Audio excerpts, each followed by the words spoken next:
Assalamualaikum warahmatullahi wabarakatuh.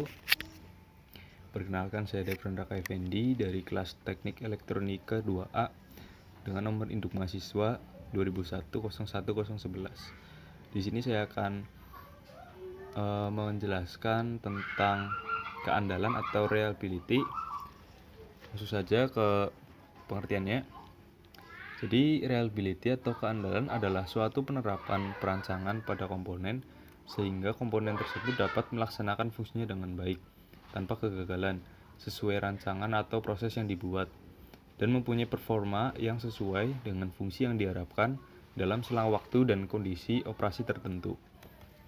Nah, untuk tujuan reliability digunakan untuk memberikan informasi sebagai dasar untuk mengambil keputusan. Teori ini dapat digunakan untuk memprediksi kapan komponen pada suatu mesin atau sistem dapat mengalami kerusakan, sehingga dapat menentukan kapan harus dilakukan perawatan, perbaikan, dan penggantian komponen. Nah, ada jenis dari reliability atau keandalan. Yang pertama ada stability reliability atau keandalan yang stabil. Nah, keandalan ini itu mengacu pada waktu tes yang dilakukan pada variabel yang sama dengan waktu yang berlainan. Lalu ada representative reliability. Nah, keandalan ini mengacu pada keterandalan masing-masing grup dengan menguji apakah sama jawabannya ketika diuji pada grup yang berbeda. Lalu ada equivalence reliability. Nah, di reliability ini itu menggunakan dua instrumen untuk mengukur konsep yang sama pada tingkat kesulitan yang sama. Lalu ada faktor-faktor dari keandalan atau reliability. Nah, yang pertama ada probabilitas. Probabilitas ini adalah kemungkinan yang terjadi pada mesin atau sistem.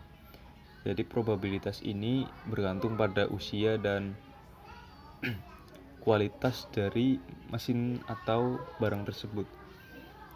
Nah, ketika barang atau mesin tersebut itu memiliki kualitas yang kurang bagus karena mungkin pada masa produksinya terjadi kecacatan, maka probabilitas atau kemungkinan barang tersebut untuk mengalami kerusakan juga cukup besar.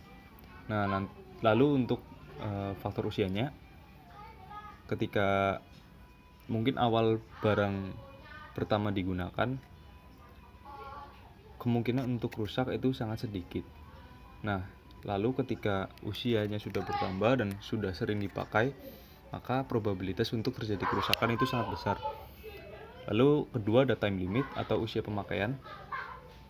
Nah, di faktor yang satu ini, ketika barang atau mesin itu sudah mencapai performanya yang maksimal atau titik puncaknya, maka secara otomatis keandalan dari barang tersebut itu sudah menurun.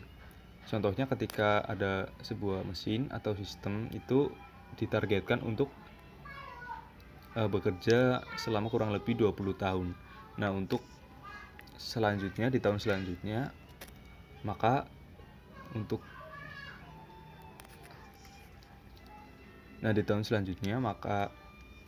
barang tersebut itu keandalannya sudah menurun dan harus biasanya dilakukan perbaikan atau perawatan atau pula pergantian komponen. Nah, untuk selanjutnya ada performance atau service quality.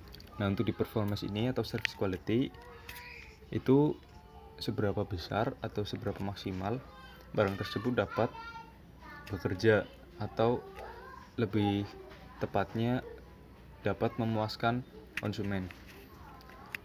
Lalu untuk yang terakhir ada kondisi operasional, yaitu kondisi di mana barang atau sistem itu bekerja. Ketika suatu barang yang normalnya digunakan atau